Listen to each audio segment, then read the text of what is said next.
What's old is new again, as Becky Lynch is your new Raw Women's Champion.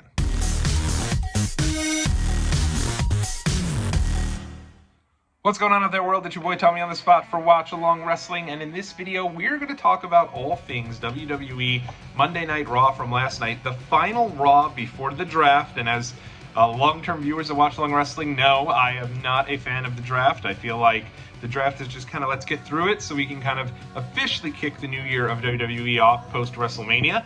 But I will say, they have done a good job with most of these shows. I thought SmackDown was a little kind of a, holding type of show last week. But again, Monday Night Raw last night I thought was a solid show. I've never had a battle royal that I haven't immediately fell in love with. I love all things battle royals. There's never been one. The one where Giant Gonzalez won in '94, Great Khali won in 2007. Doesn't matter to me. Any local indie that's doing a battle royal, let me know. I'll do my best to make my way there. I just love a good battle royal. It's one of my favorite matches. 20, 30, 40, 50 people in the ring at the same time. Absolute chaos. And then you always get down to your nitty gritty, and there's always one or two that don't belong in that final 4 or 5. It's just the best. And so when I heard they were doing the Battle Royal, I really hoped that they put this on in the main event, because I'm also a big Knicks fan, and the Knicks had a huge win in Game 2 yesterday. Absolutely bananas win. Talk about heist of the century. So I was like, all right, I can watch the Knicks live and then flip over and catch the main event of Raw and then backtrack and do everything else Raw afterwards. So I was able to do that. It was actually great. Knicks wrapped up and they were ready to go with the Battle Royal pretty much right after that. So very cool, and I love a good Battle Royal. And of course, going into that Battle Royal, for me, I figured they'd go a couple different ways with the women's title. One, you could just go right to Liv Morgan, right? Just build her up as a total nasty heel who's now put Rhea Ripley on the shelf, and she's going to be your new champion moving forward. I think it's probably a little too soon, right? Like, before this, Liv Morgan was a babyface. Yes, she went to go after Rhea Ripley, but really she was coming for revenge and kind of doing her story, so to speak. You could also go to Nia Jax, who I think has done great work since she's returned. Obviously, headlined television tapings, headlined Elimination Chamber in Perth, Australia. I think she would have been a solid choice. For me, I really was wondering if they brought in Charlotte Flair to get the win there. I thought they'd bring Charlotte back. Maybe she's ready to go. She's looked good in some of those training videos she's put up on Instagram. Maybe you go back to Charlotte. One thing I was not expecting is going to Becky Lynch, and that's exactly where they did go. I didn't see Becky advertised for this. Maybe she was, and maybe I completely missed it. But for me, I was very surprised to see them go to Becky Lynch, especially, when Becky lost to Rhea Ripley, it really felt like they were going to be kind of writing Becky off for a bit. And especially with the injury to Seth Rollins, it would make sense for both Becky and Seth Rollins to take a little time off and then eventually come back to WWE later in the year. Well, that is not the case. Becky Lynch instead does win the Raw Women's Championship, and I think here is going to be a bit of a longer story. Now, first and foremost, from Becky Lynch's interview that she did on Fight Nation with Ariel Helwani a couple months ago, she said she hadn't re-signed. I assume WWE is going to do whatever it takes to re-sign Becky Lynch, treat her like the absolute star that she is. Right now, she's, I think, very, very hot in terms of WWE. She just has this book that's come out. It's a New York Times bestseller. WWE doesn't want to lose Becky Lynch. I think they'll work things out, and she will resign, especially because of the fact that I think Seth Rollins is signed up and locked up for the foreseeable future. So it just makes the most amount of sense. But we hadn't heard that, so I figured WWE is going to work that out while she's taking some time off. But instead, while I think time off may have been in the cards, it's kind of a Jon Moxley situation, right? How many times has AEW not had a champion due to a variety of different reasons? And every time when they don't have the champion, the thing they do is they go right back to Jon Moxley, because he's the proven commodity. He's somebody that no one's going to complain about. And at the end of the day, you go to Jon Moxley, he's going to put on great matches, he's going to give it his all, and he's going to be a credible champion. And I think this is a similar situation here with Becky Lynch. I know some fans are pretty unhappy, and I don't know that I agree. I really don't. Becky hasn't had one of the Raw or SmackDown Women's Championships since WrestleMania 38. It has been over 2 years since Becky's had that title. Now, I know she had her run in NXT, but I really think that was really booked around her being able to elevate the NXT women's division and eventually, work with Teo Valkyria to really give her that rub and for her to get that title win off of her. So at the end of the day, I'm not sure where the Becky hate is coming from. Is it the most exciting choice? No, right? It's not. Let's be honest, they gave it to Chelsea Green. I think that'd be kind of cool to see what they do with Chelsea Green suddenly as the women's champion. If you had promoted Roxanne Perez and put a strap the rocket to her, I think that could have been fun. But the thing is, WWE already has one of those types of champions in Damien Priest, so I don't know that you needed two, right? Like, they're still trying to figure out Damien Priest right now. They're figuring out the footing in terms of him being world champion. So I feel like if you had Priest and you had a women's champion where you had to also kind of figure her out as a new champion and try to figure that piece out, it may have been too much at one time. So, you know what? Let's go with Becky. And I think this is only going to lead to Liv Morgan going more crazy, becoming more of a embracing of that heel persona, so to speak. And at the end of the day, you know, I think this will inevitably lead to Liv getting that title as a big heel, and then eventually leading to a big match with Rhea Ripley once Rhea is ready to return. Rhea's not going to be around for a bit, so it doesn't make sense necessarily to give Liv the title right away and have no challenges for her.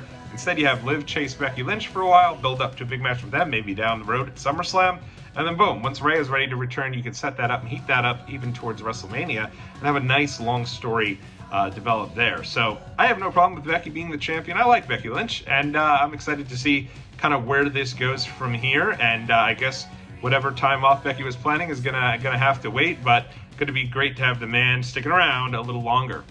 Elsewhere on the show kicked off, I thought, with a really good deal with Damien Priest going up against Jey Uso. In terms of them kind of building their big match coming up here at Backlash. And now you're going to start to see WWE do something they haven't done in a while, because they have a ton of shows coming up. They have this Backlash show in France, King and Queen of the Ring coming up right thereafter, just a few weeks after that, Bash in Berlin coming up not too long after that. Then you have another deal where you're going to have Money in the Bank coming up somewhere in between that, SummerSlam not long after that, Clash at the Castle not long after that. So lots of different pay-per-views, international shows all over the place. So it's going to be interesting to see how WWE balances this. But while you do have Backlash coming up, you know, that one of the big matches on that show is going to be Damien Priest defending the Raw title, world title, his newly won world title against Jey Uso. And I will say this, Jey Uso is gaining momentum with every appearance. This guy came out yesterday, had one of the best promos he had done in a long time. Crowd is so behind him. They believe in this guy. And I can't tell you how happy I am to be. I couldn't have been more wrong. And I can't be happier that I was so wrong when I was at SummerSlam and felt like Jey Uso wasn't really ready for that spot against Roman Reigns. It didn't feel like the match really clicked. There was something missing ever since that moment. Because the one thing that came from that match is he started the whole, you know, just me, oos, that whole deal. And I feel like ever since that moment, and building momentum forward for Jey Uso has just continued to grow. And right now, I have to say he's one of the biggest stars. Right now, probably the biggest babyface on all of Raw. From the men's side of things, with Rollins on the shelf and Cody kind of shifting over to SmackDown. So it's going to be interesting to see here what they do. I know you're building up Damien Priest. Certainly way too soon to take the title off Damien Priest if you're trying to build him up as a credible champion. But at the same time, if you got somebody so hot here in Jey Uso, I almost feel like maybe they go with Uso here. Especially if they're trying this thing with Damien Priest. And I guess I'll just get into his entire story arc throughout. He comes out later on in the night because what ended up happening is JD McDonough interfered in this little promo segment between Jey and Damien Priest. Ends up getting involved with Damien, kicking him in the face. And they kind of had a little scuffle. And it was clear Damien Priest wasn't thrilled that JD got involved. Later on, Damien gets involved in the JD McDonough and Santos Escobar against Ricochet and Andrade match, and makes it clear, like, hey, I don't need anyone in the Judgment Day. I want to do this on my own, which could lead to a couple different things. One, this could end up being a babyface turn. I hope they don't go that direction. WWE definitely needs more heels right now on the Raw side of things. On the men's side, Drew McIntyre is probably their top heel. Drew McIntyre or Gunther. And we don't have any indication that Drew McIntyre has re-signed. As a matter of fact, everything I hear is that he hasn't. So wouldn't that be crazy? You have this guy being built up as your top heel, and he's not even going to be around in just a couple of months. So I think you do need Damien Priest to be a solid heel champion. But one thing you could do is have, you know, Judgment Day interfere and cost him either the title or the match, or almost cost him the match, and have him break away from Judgment Day as a big babyface. He's got a great story. You could do that. I think more likely what I could see happening is he does embrace Judgment Day interfering. He's using this as like, hey, I just want to be a guy of honor. But really, he doesn't care. He's a snaky heel on the inside, and he's ready to kind of move to that next level. So very interesting to kind of see where things go from there, and interesting to monitor. But again, I thought Jey Uso came across great, and I think we're building something with Damien Priest. I don't think this is like Jack Swagger back in 2010, but this is the kind of the issue. I think there is going to be some growing pains here. to now take Damien Priest as a valuable champion when he hasn't been having these great main event wins for a long period of time, or hasn't really been built up the strongest here. He's been in a tag team, feuding with R Truth, love R Truth, but not a main event guy. So interesting to kind of see where we are going to be going from there, and what the next phases are going to be here for Damien Priest. But I'm excited to see what they do at Backlash. I think it's going to be a really good match. And they announced for next week it's going to be Damien Priest teaming with Judgment Day, Finn Balor and JD McDonough. Dominic Mysterio is actually out injured, but he's still going to be there. I guess he has his arm in a sling, but he's there as a manager, so he's still involved that way. Going up against Andrade, Ricochet, and Jey Uso. So building Jey Uso up as a top guy, and I think he just should go with it and see where it goes. But it'll be cool to see this feud. I'm kind of into it. Should be good stuff. Elsewhere on the card, you had a couple of good tag matches. First, you had R Truth and The Miz defending the titles against DIY. They got the win over DIY, and then afterwards, Tommaso Ciampa started looking like he wasn't the happiest, right? He started looking like maybe he didn't love the direction of where things were going. And where things, he didn't shake hands with R Truth and The Miz. Johnny Gargano did, but Tommaso didn't. So who knows if this is going to be that Blackheart character for Tommaso Ciampa. I'd love to see him as a heel. Talk about needing big heels. I think some of the work he did in NXT was fantastic. I'd love to see him get that opportunity, but I'd also be into seeing what they can do with a heel DIY. I like DIY, but it's also pretty clear that when they come out, they're not getting, bombastic reactions when they show up, right? So I think them embracing their heel side could be really interesting, especially when you have Candice LeRae doing it. What about putting them all together? Maybe a Way 2.0, so to speak, and having Johnny and Tommaso teaming up there with Candice LeRae and Indy Hartwell. I'd be all for it. I think it'd be really, really good stuff. Let's talk about Imperium. Gunther returned. First time we've seen him since WrestleMania. He showed up, made it clear he's going after any champion, and also made it clear he's going for the King of the Ring. I do not want Gunther to win the King of the Ring. I think Gunther is above the King of the Ring at this point. King of the Ring, I think, is there to elevate somebody, elevate the next guy. They did it with Corbin, didn't really work out. Did it with Xavier Woods. I think, unfortunately, it happened, pandemic happened, so I don't think he got as much out of that as he could have gotten.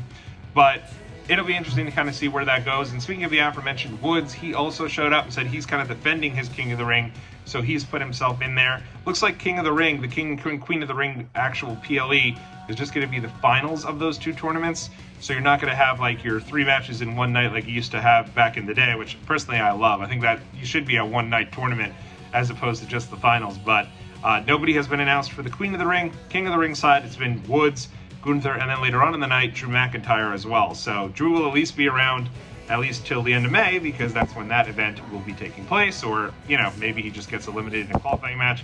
They didn't get into any of the brackets, but, I mean, it makes sense they have to start building for it. The event is taking place end of next month, and we haven't even had any, first round matches or anything like that. So more to come there, but I do hope they keep Gunther out of that King style. I think, the King could be a fun character for, a Grayson Waller type of guy, or something for that next level. So should be interesting to kind of see where they go from there. This wasn't the end of Imperium or Gunther, though, as immediately following Gunther's promo, they did a deal where Imperium took on the New Day and lost a tag team match. But the most interesting piece of this is that at the end of the show, at the end of the match, Ludwig Kaiser did attack Giovanni Vinci, laid him out. This is something I feel like that's been being built for a long period of time. They've had video packages made about Ludwig Kaiser. It's clear they see him as a star of the future with a bright future. So I'm very interested and excited to see what they do with him. I like Vinci as well. I think honestly he added a lot to the Imperium act, and I hope that he's not kind of, cast by the wayside here. I think it'd be really cool. It's going to be interesting to see what they do with Kaiser as a single, but hopefully Vinci doesn't get lost in the mix here. The thing with Kaiser, he does still have a little bit of, it's not like he's broken off of Imperium, because when he went back after laying out Vinci, Gunther kind of looked very pleased that he laid him out. So it's clear they both see Vinci as the weak link. And from what we saw, looks like Vinci no longer with Imperium. Chad Gable made his presence felt on this show, brought out American Alpha, the Alpha Academy rather, and spoke with them. Total heel now, Chad Gable.